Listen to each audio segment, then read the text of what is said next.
আমাদের ধর্মীয় আলোচনা চ্যানেলটি সাবস্ক্রাইব করুন এবং সব সময় আমাদের পাশে থাকুন।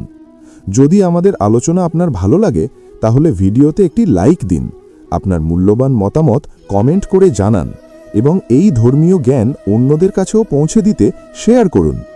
আপনার একটি লাইক, একটি কমেন্ট এবং একটি শেয়ার আমাদের জন্য বড় অনুপ্রেরণা। ধর্মের আলো ছড়িয়ে দিতে আমাদের সঙ্গে যুক্ত থাকুন। মানুষের মৃত্যুর 1 সপ্তাহ আগে তার চরিত্র কেমন থাকে এই প্রশ্নের উত্তর একরকম নয়, কারণ প্রত্যেক মানুষের জীবন আলাদা, অভিজ্ঞতা আলাদা। পাপ, পুণ্য, মানসিক শক্তি, আধ্যাত্মিক অবস্থান সবই আলাদা। তবু দীর্ঘ পর্যবেক্ষণ, শাস্ত্রীয় ভাবনা এবং জীবনের বাস্তব অভিজ্ঞতা মিলিয়ে দেখা যায় জীবনের শেষ সময়ে মানুষের অন্তরে এক গভীর পরিবর্তন ঘটে। সেই পরিবর্তন কখনো ধীরে, কখনো হঠাৎ, কখনো শান্ত, কখনো অস্থির। এই লেখায় আমরা সেই পরিবর্তনের গভীরতা নিয়ে ধারাবাহিকভাবে আলোচনা করব, যেন এটি একটি দীর্ঘ ধর্মীয় ও দার্শনিক গ্রন্থের মতো পাঠ করা যায়। প্রথমে মানুষের ভেতরের নীরবতার কথা বলতে হয়। যে মানুষটি সারা জীবন কর্মব্যস্ত ছিল, সংসারের নানা চিন্তায় ডুবেছিল, মৃত্যুর 1 সপ্তাহ আগে তার মধ্যে এক ধরনের গম্ভীর নীরবতা দেখা দিতে পারে। সে আগের মতো তর্ক করে না, তুচ্ছ বিষয়ে রাগ করে না। তার চোখে এক ধরনের গভীর দৃষ্টি জন্মায়, যেন সে দূরের কোনো অদৃশ্য জগতের দিকে তাকিয়ে আছে।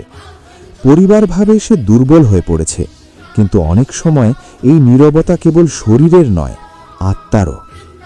এই সময় মানুষ প্রায়ই অতীতের স্মৃতিতে ফিরে যায়।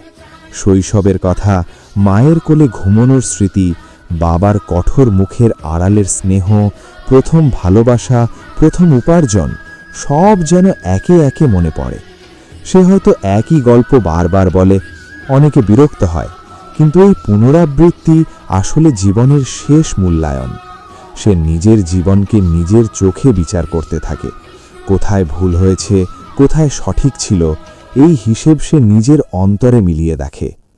মৃত্যুর আগে মানুষের চরিত্রে কোমলতা বেড়ে যায়, এমন বহু উদাহরণ দেখা যায়। যে মানুষটি আগে কঠোর ছিল, সংসারের নিজের কথাই শেষ কথা বলে মানত, সে হঠাৎ সন্তানদের প্রতি নম্র হয়ে যায়। স্ত্রী বা স্বামীর দিকে দীর্ঘক্ষণ তাকিয়ে থাকে। অনেক সময় বলে, আমি যদি কখনো কষ্ট দিয়ে থাকি ক্ষমা করে দিও। এই ক্ষমা চাওয়া শুধু আনুষ্ঠানিক নয়, এটি গভীর অন্তর উপলব্ধির ফল। আবার কিছু মানুষের মধ্যে অস্থিরতাও দেখা যায়। বিশেষ করে যারা জীবনে অনেক অন্যায় করেছে বলে মনে করে, তাদের ভেতরে এক ধরনের ভয় কাজ করতে পারে। তারা রাতে ঘুমোতে পারে না, অকারণে চমকে ওঠে, কখনো বলে কেউ আমাকে ডাকছে। এই অভিজ্ঞতা মানসিক, শারীরিক অথবা আধ্যাত্মিক যাই হোক না কেন, পরিবারের কাছে তা গভীরভাবে প্রভাব ফেলে। অনেক সময় তারা নিজেরাই বুঝতে পারে সময় খুব বেশি নেই। মৃত্যুর আগের সপ্তাহে শরীরের পরিবর্তনও চরিত্রে প্রভাব ফেলে। ক্ষুধা কমে যায়, কথা বলার শক্তি কমে যায়, ঘুম বেড়ে যায় বা কখনো একেবারেই আসে না। শরীরের দুর্বলতা মনকে নরম করে দেয়। মানুষ তখন আর সংসারের বড় পরিকল্পনা করে না। জমি জমা, টাকার হিসেব, ভবিষ্যতের চিন্তা সব যেন ধীরে ধীরে গুরুত্ব হারায়। সে বুঝতে শুরু করে এই সব কিছুই এখানেই রয়ে যাবে। এই সময়ে ঈশ্বর চিন্তা বৃদ্ধি পাওয়া খুব সাধারণ ঘটনা। আগে হয়তো নিয়মিত প্রার্থনা করত না, কিন্তু শেষ সময়ে ভগবানের নাম নিতে চায়। কারো হাতে জপমালা দেখা যায়, কেউ মন্ত্র শোনে, কেউ চুপচাপ চোখ বন্ধ করে থাকে। তার ঠোঁটে ধীরে ধীরে ঈশ্বরের নাম উচ্চারিত হয়।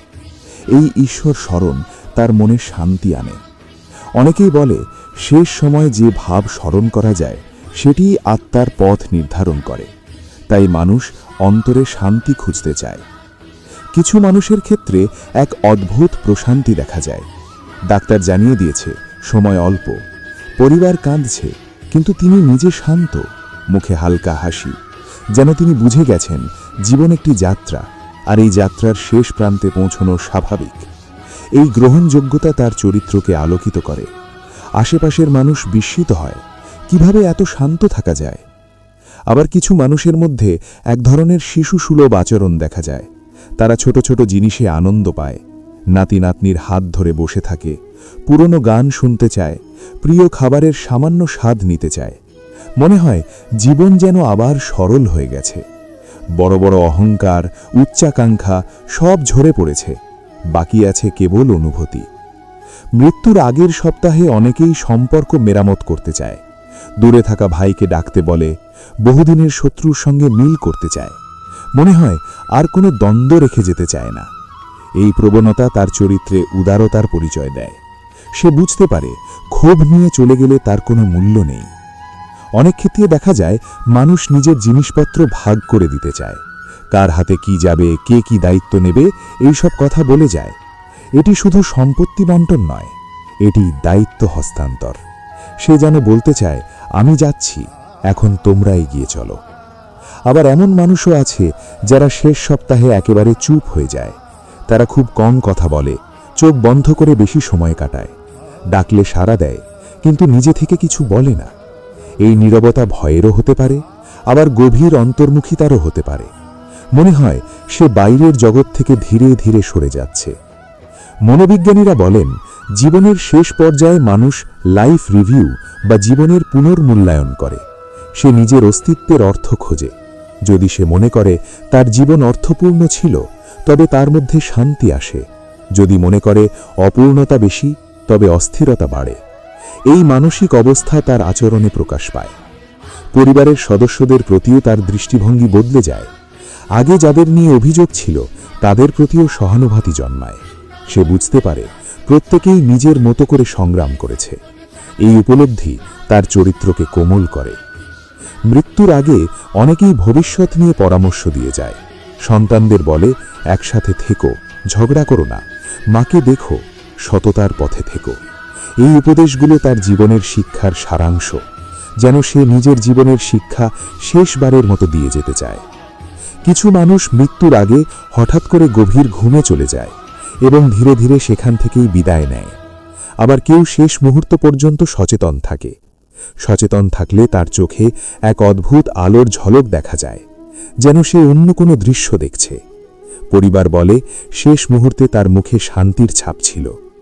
সবশেষে বলা যায়, মৃত্যুর এক সপ্তাহ আগে মানুষের চরিত্রে যে পরিবর্তন আসে, তা আমাদের জীবনের শিক্ষা। আমরা বুঝতে পারি অহংকার, রাগ, লোভ সবই ক্ষণস্থায়ী। শেষ সময়ে মানুষ যা খোঁজে তা হল ভালোবাসা, ক্ষমা, শান্তি এবং ঈশ্বরের স্মরণ। জীবন যখন শেষের দিকে যায়, তখন মানুষের আসল চরিত্র উন্মোচিত হয়। কেউ শান্ত, কেউ অস্থির, কেউ অনুতপ্ত, কেউ তৃপ্ত, কেউ ভীত, কেউ নির্ভীক। কিন্তু প্রায় সবার মধ্যেই একটি সাধারণ বিষয় থাকে, সে বুঝতে পারে জীবন অস্থায়ী। এই উপলব্ধি যদি আমরা জীবনের মাঝপথেই অর্জন করতে পারি, তবে আমাদের চরিত্রও বদলে যেতে পারে, আরও সুন্দর হতে পারে। এই দীর্ঘ আলোচনার সার কথা হল, মৃত্যুর এক সপ্তাহ মানুষের ভেতরের সত্যকে প্রকাশ করে।